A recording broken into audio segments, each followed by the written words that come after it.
Always a hero. Thousands of police officers united to support the Ramos family and the law enforcement community as a whole. Many also turning their backs to New York Mayor Bill de Blasio as he spoke at the funeral.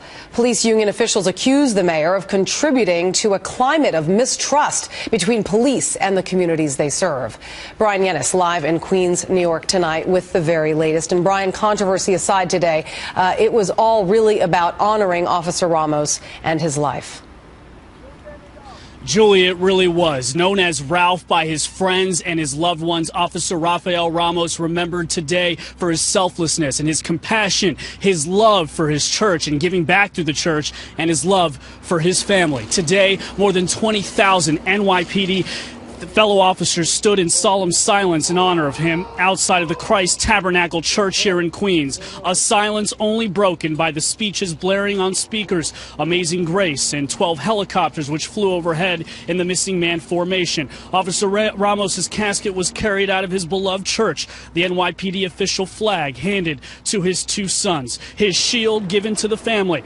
Bagpipers and motorcyclists leading the motorcade to his final resting place as officers gave their final salute. Inside, Vice President Joe Biden had this message to Ramos's two sons.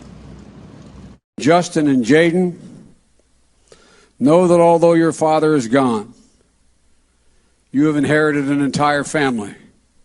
The men and women of the New York Police Department will always be there as long as you are alive. They never forget. Commissioner Bill Bratton posthumously naming Officer Ramos an honorary chaplain, a position he had been studying for. He also promoted him and his slain partner, Officer Win-Jen Liu, to detective's first grade. Here we are to remember. Remember what it means to take the job, those of us who are privileged to call ourselves cops.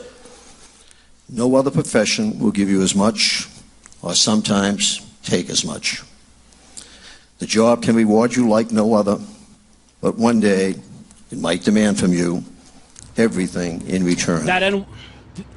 That NYPD flag that was handed over to the family, symbolic of a city grieving, by the way, Julie. The colors green representing the police, the 5 white bars representing the 5 boroughs of New York, and the 24 stars representing all the cities in the greater New York area. Julie? Brian, many of the speakers today not only talking about Ramos, but they also reiterated their support of the NYPD, right? That's exactly right. No doubt that there were hundreds of officers outside of the church that did turn their backs as Mayor Bill de Blasio spoke over the television screens out here. And obviously the tensions continue. But ultimately today's message was about supporting the NYPD. Governor Andrew Cuomo speaking today, saying that he commemorated the NYPD for how they've handled the anti-cop protests over the last few weeks.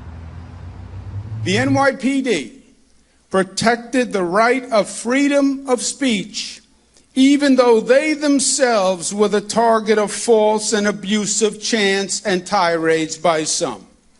What a beautiful testament to their professionalism. Vice President Joe Biden called the NYPD officers and their families a different breed, of course, for their courage, something we should all thank God for. Julie? Well said. Brian Yennis, thank you very much.